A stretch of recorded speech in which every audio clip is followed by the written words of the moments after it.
Selamat siang, Bapak Ahmad. Di kesempatan kali ini kami dari kelompok 8 ingin membahas case study 7 yang berisi 4 nomor. Nomor yang pertama membahas tentang EHR. Apa sih EHR itu? Penerapan Electronic Health Record atau EHR adalah proses bagaimana kita mengubah catatan kesehatan tradisional menjadi digital. Proses ini juga memudahkan penyimpanan, aksesibilitas, dan pertukaran data yang lebih efisien di sektor kesehatan. Di dalam kasus pada nomor satu ini, dibahas penerapan Electronic Health Record atau EHR di Rumah Sakit XYZ. Proses yang dilakukan untuk mengubah catatan kesehatan pasien tradisional menjadi digital ini mengintegrasikan informasi berbagai departemen dan menyediakan platform terpusat yang dapat diakses oleh profesional kesehatan yang berwenang, contohnya dokter. Sistem e-HR ini mencakup fitur-fitur seperti riwayat pasien, catatan pengobatan, hasil laboratorium, dan pembaruan waktu nyata untuk meningkatkan kualitas perawatan pasiennya. Implementasi e-HR di rumah sakit XYZ ini menunjukkan dampak positif terhadap organisasi dan masyarakat dengan meningkatkan efisiensi, komunikasi, dan pelayanan pasien. Di dalam case study nomor satu ini terdapat tiga pertanyaan. Yang pertama itu bagaimana penerapan sistem e-HR meningkatkan efisiensi operasional di rumah sakit XYZ. Yang kedua itu bagaimana penerapan sistem e-HR di rumah sakit XYZ memberikan manfaat bagi masyarakat luas. Dan yang ketiga, dapatkah kami menguraikan manfaat kesehatan masyarakat yang diperoleh dari sistem e-HR seperti kontribusi terhadap penelitian dan pelacakan penyakit. Setelah kami berdiskusi, kami menemukan jawaban dari tiga pertanyaan tersebut. Yang pertama itu penerapan sistem air di rumah sakit FCZ dapat meningkatkan efisiensi operasional melalui beberapa cara.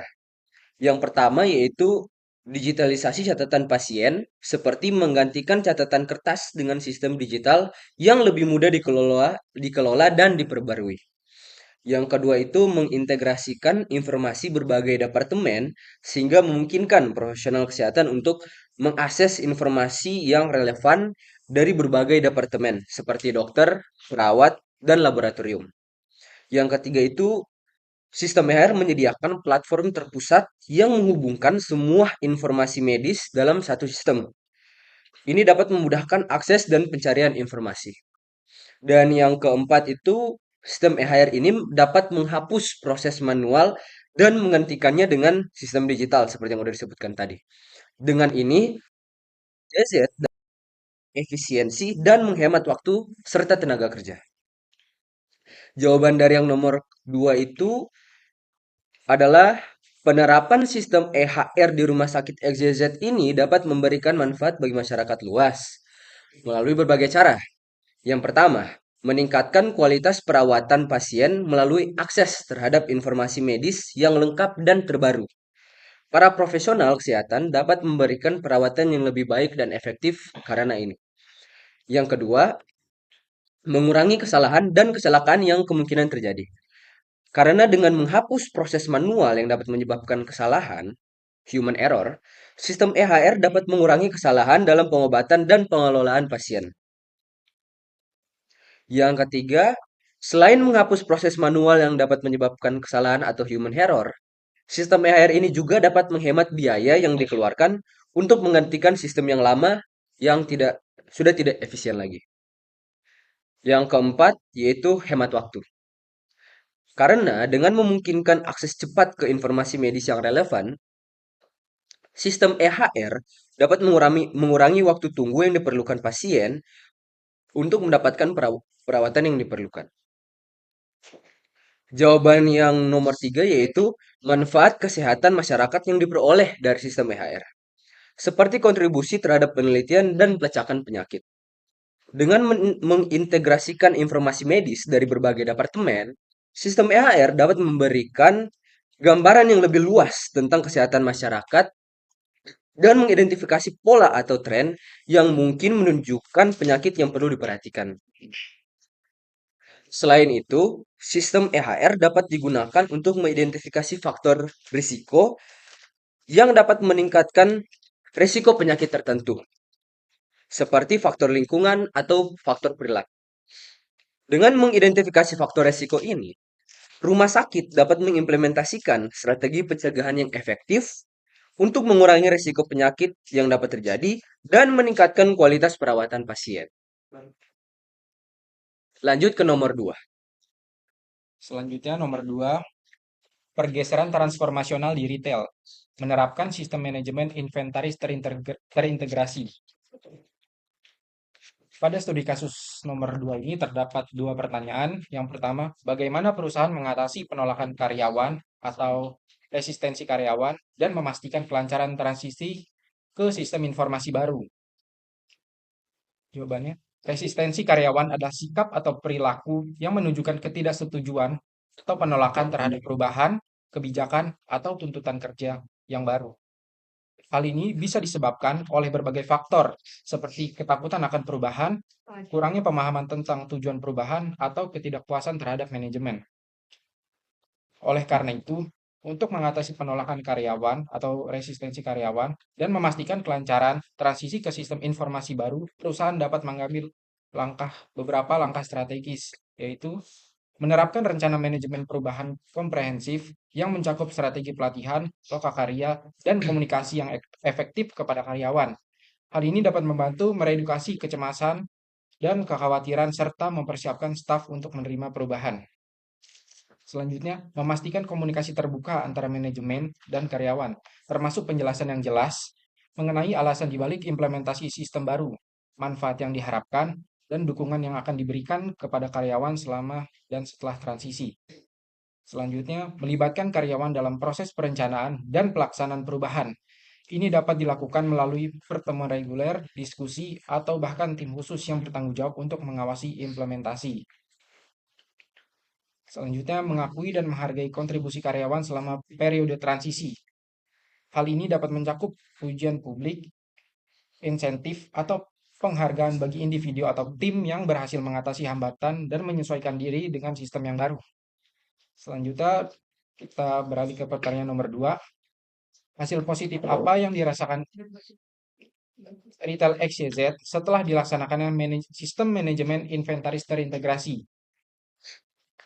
Sistem manajemen inventaris terintegrasi adalah platform perangkat lunak yang menggabungkan berbagai fungsi manajemen inventaris ke dalam satu sistem yang terpadu. Dengan integrasi tersebut, perusahaan dapat meningkatkan efisiensi, mengurangi kesalahan, dan memperoleh pemahaman yang lebih baik tentang status dan penggunaan inventaris mereka. Ini juga memungkinkan pengguna untuk mengakses informasi inventaris secara real-time, memfasilitasi pengambilan keputusan yang lebih cepat dan tepat. Setelah dilaksanakan sistem manajemen inventaris terintegrasi, Retail XYZ mengalami sejumlah hasil positif yang signifikan, yaitu sistem manajemen inventaris terintegrasi membantu meminimalisir kesalahan pelacakan inventaris manual yang mengarah pada peningkatan akurasi inventaris secara keseluruhan. Ini membantu menghindari masalah seperti kekurangan stok atau kelebihan stok. Selanjutnya, dengan visibilitas real-time terhadap tingkat inventaris, rantai pasokan menjadi lebih efisien karena pengambilan keputusan yang lebih tepat waktu dan informasi yang lebih akurat tentang persediaan produk. Selanjutnya, ketersediaan produk yang konsisten dan pemenuhan pesanan yang lebih cepat dan tepat waktu meningkatkan kepuasan pelanggan secara keseluruhan. Fitur-fitur seperti pelacakan ketersediaan produk secara real-time dan pembaruan status pemenuhan pesanan memberikan pengalaman pelanggan yang lebih baik. Selanjutnya, dengan pemecahan silo data dan integrasi informasi dari berbagai departemen, Retail XYZ mendapatkan pandangan terpadu atas data inventaris, penjualan, dan logistik. Hal ini mendukung pengambilan keputusan yang lebih baik dan ketangkasan dalam respon dinamika pasar. Terakhir, implementasi sistem manajemen inventaris terintegrasi membantu meningkatkan efisiensi operasional perusahaan, mengarah pada peningkatan produktivitas dan potensi penghematan biaya. Apa karena tadi ada sedikit kendala, sekarang saya lanjutkan. Nomor 3. E-commerce adalah proses penjualan dan pembelian barang atau jasa secara elektronik melalui jaringan komputer, yang umumnya melalui internet. E-commerce memungkinkan pelanggan dan perusahaan atau individu untuk membeli atau menjual barang atau jasa melalui internet, yang dikenal sebagai transaksi online. Perlindungan terhadap privasi individu meskipun tidak secara eksplisit disebutkan dalam Undang-Undang Dasar 1945 jelas diakui dalam pasal 28G ayat 1 UUD NKRI 1945. Pertanyaan nomor 1. Tantangan apa yang dihadapi dan bagaimana cara mengatasinya selama transisi menuju praktik yang berfokus pada pengumpulan, pemrosesan, dan penyimpanan data? Jawabannya, nomor 1 ada tantangan membutuhkan biaya yang sangat tinggi. Solusinya, mendapatkan bantuan dari pihak pemerintah atau swasta sebagai suntikan dana. Tantangan kedua, membutuhkan keahlian dan keterampilan tingkat tinggi dalam transisi yang berfokus pengumpulan, pemrosesan, dan penyimpanan data. Solusinya, bekerja sama dengan pihak luar, baik dari dalam negeri ataupun luar negeri, mencari pekerja yang capable dan berintegritas dalam mengambil proyek transisi ini. Tantangan ketiga, membutuhkan infrastruktur dan fasilitas yang lengkap dalam masa transisi. Solusinya, kita harus berani berinvestasi dalam perangkat keras, perangkat lunak, dan personal yang tepat. Pertanyaan nomor 2, tindakan keamanan spesifik apa yang diterapkan ABC e-commerce untuk melindungi data pelanggan selama masa transisi tersebut? Jawaban yang pertama, jelas kita melakukan kontrol akses terhadap data. Memberikan akses terhadap data hanya karyawan yang berwenang. Kontrol akses yang ketat untuk membatasi akses terhadap data e-commerce. Mencatat akses ke data pelanggan untuk mengetahui siapa saja yang sudah mengakses data sehingga jika terdapat kebocoran, data dapat dipertanggungjawabkan. Kedua, enskripsi end-to-end. Apa itu enskripsi end-to-end? Adalah metode pertukaran data yang aman di mana data dieskripsi pada perangkat pengirim dan dideskripsi kepada perangkat yang penerima yang dituju. Sehingga dengan metode tersebut, informasi dalam perjalanan terlindungi dari akses-akses ilegal yang mengancam kerahasiaan data. Sistem ini terbukti aman karena sudah digunakan untuk kartu kredit, email, dan lain-lain. Ketiga, pelatihan keamanan. Memberikan pelatihan tentang hal-hal yang boleh dilakukan dan tidak boleh dilakukan tentang keamanan, phishing, dan teknik-teknik social engineering di karyawan-karyawan e-commerce. 4. Data pencadangan. Data pelanggan dicadangkan dan disimpan ke lokasi yang aman untuk mencegah adanya kebocoran data yang mengganggu integritas dan nama baik sebuah perusahaan. Dan cadangan baik sebuah perusahaan dan cadangan data diuji secara berkala untuk memastikan dapat bertahan jika ada usaha pencurian data. Kelima dan terakhir, menerapkan IDS dan firewall untuk keamanan jaringan. IDS dan firewall berguna untuk melindungi keamanan sebuah jaringan, tetapi keduanya memiliki fungsi yang sedikit berbeda. IDS, sistem deteksi intrusi, adalah mendeteksi dan melaporkan aktivitas mencurigakan, yang kemudian dapat dijelaskan dan ditindaklanjuti oleh administrator keamanan. Sedangkan firewall hanya fokus pada memblokir akses yang tidak sah atau ilegal. Dilanjutkan dengan yang terakhir oleh Vivian. Baik, pada studi kasus di nomor 4 memiliki latar belakang yaitu SYTech Solution adalah sebuah startup di industri teknologi yang berupaya merevolusi cara alat pengembangan perangkat lunak diakses dan digunakan. Para pendiri perusahaan bertujuan untuk menciptakan model bisnis yang tidak hanya menghasilkan pendapatan tetapi juga mendorong inovasi dalam lanskap teknologi yang berubah dengan cepat.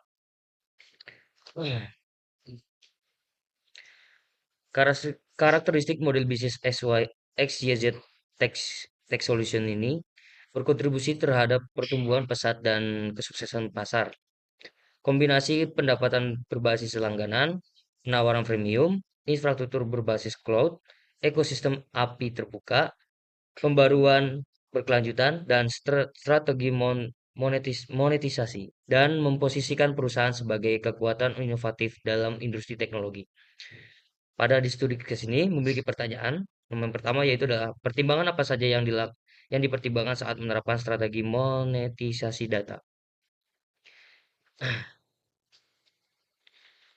Dalam melakukan monetisasi data, terdapat beberapa hal yang harus diperhatikan. Salah satunya adalah jenis data yang dimiliki. Pertama-tama, SYZ Tech Solution harus memahami jenis data yang mereka miliki, apakah itu data pengguna, data produk, atau data lainnya. Jenis data ini akan mempengaruhi cara mereka monetisasi dan menggunakannya. Yang kedua, kepatuhan hukum dan privasi. Sebelum monetisasi data, perusahaan harus memastikan bahwa mereka mematuhi peraturan hukum dan kebijakan privasi. Ini termasuk memastikan bahwa data yang digunakan tidak melanggar privasi pengguna atau undang-undang perlindungan data. Yang ketiga, nilai tambahan untuk pengguna. Data yang dikumpulkan harus memberikan nilai tambahan kepada pengguna. Jadi, XYZ Tech Solution harus memastikan bahwa pengguna memahami manfaat dari berbagai data mereka dan bahwa data tersebut dapat digunakan untuk meningkatkan pengalaman mereka. Atau XYZ Tech Solution harus mengevaluasi nilai data mereka. Yang keempat, keamanan data. Data harus diamankan dengan baik untuk melindungi privasi pengguna dan mencegah pelanggaran keamanan. Ini termasuk enkripsi, akses terbatas, dan pemantauan. Langkah-langkah keamanan data yang kuat untuk melindungi informasi sensitif pengguna, menjamin bahwa data tidak dapat diakses atau disalahgunakan oleh pihak yang tidak berwenang. 5. Transparansi. Jika XYZ Tech Solution monetisasi data pengguna, mereka harus transparan tentang bagaimana data digunakan dan memberikan opsi bagi pengguna untuk mengontrol pengguna data mereka. Menyediakan transparansi yang memadai kepada pengguna terkait dengan jenis data yang dikumpulkan, tujuan pengumpulan, dan cara data akan digunakan. Ini akan sangat membantu membangun kepercayaan pengguna. Yang keenam, perjanjian dengan pengguna. XYZ harus memiliki persetujuan yang jelas dan transparan dari pengguna terkait dengan jumlah dan penggunaan data mereka. Menyediakan opsi untuk menolak atau mengelola pengaturan privasi mereka. Dilanjutkan di pertanyaan kedua yaitu adalah, bisakah Anda mendiskusikan keuntungan dan tantangan yang terkait dengan penerapan pendekatan berbasis langganan di industri teknologi? Dan jelaskan. Jawaban, XYZ Tech Solution sebagai startup di industri teknologi memiliki visi untuk merevolusi akses dan penggunaan alat pengembangan perangkat lunak. Dalam upaya mereka untuk menciptakan model bisnis yang menghasilkan pendapatan dan mendorong inovasi, pendekatan berbasis langganan adalah pilihan yang tepat. Namun, ada beberapa tantangan yang harus diperhatikan, yaitu ketergantungan pada retensi pelanggan. Keberhasilan model berlangganan bergantung pada retensi pelanggan. Jika pelanggan beralih ke pesaing atau membatalkan pelangganan dan pendapatan akan terpengaruh. Yang kedua, penyesuaian harga yang tepat. Menentukan harga yang berlangganan yang adil dan kompetitif adalah tantangan. Harga yang terlalu tinggi dapat menghalangi pelanggan potensial, sementara harga yang terlalu rendah dapat mengurangi pendapatan. Yang ketiga, kualitas produk yang konsisten. Pelanggan berlangganan mengharapkan kualitas produk yang konsisten. Jika ada masalah atau ketidakstabilan, pelanggan mungkin membatalkan langganannya. Yang keempat, persaingan. Industri teknologi penuh dengan persaingan. XYZ Tech Solution harus bersaing dengan perusahaan lain yang juga menawarkan model berlangganan. Mereka perlu membedakan diri dan memberikan nilai tambah yang unik. Sementara, keuntungan pendekatan dengan berbasis langganan yaitu adalah satu, pendapatan yang berkelanjutan. Model berlangganan memungkinkan XYZ untuk menghasilkan pendapatan secara berkelanjutan. Pelanggan membayar secara berkala, misalnya bulanan atau tahunan, sehingga perusahaan memiliki aliran pendapatan yang stabil. Yang kedua, pelanggan terikat. Dengan pelanggan berlangganan, ada kesempatan untuk membangun hubungan jangka panjang. Pelanggan yang puas lebih cenderung tetap berlangganan dan menggunakan produk XYZ terus-menerus. Yang ketiga, skalabilitas. Model berlangganan memungkinkan perusahaan untuk dengan mudah menambah atau mengurangi kapasitas. Berdasarkan permintaan pelanggan, ini memungkinkan skalabilitas yang lebih baik daripada model penjualan satu kali. Baik, itu saja ya dari saya. Ya, Terima sekian kasih. dari kelompok kami. Kurang lebihnya mohon maaf. Assalamualaikum Assalamualaikum warahmatullahi warahmatullahi wabarakatuh. wabarakatuh. Mohon maaf lahir dan batin.